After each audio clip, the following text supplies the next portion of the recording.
এলাকার সম্মানীয় মুসল্লিগান, আমার প্রাণ প্রিয় যুবক ভাই বন্ধুরা এবং পর্দার আড়ালের মা বোনরা, এই যুবক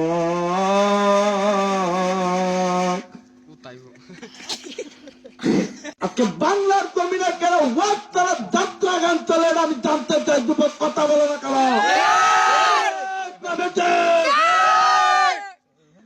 আজকে আর্জেন্টিনার ব্রাজিল নিয়ে তোমরা দলাদলি করো কেন রে যুবক?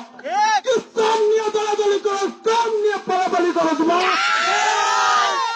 আজকে আমার আর্জেন্টিনার ব্রাজিল নিয়ে তোমরা মেসি রোনাল্ডো নেইমার নিয়ে সারা রাত জগনা বলতে খেলা দেখো, তাহলে আজকে ইসলাম নিয়ে কেন তোমরা সারা রাত থাকতে পারো না?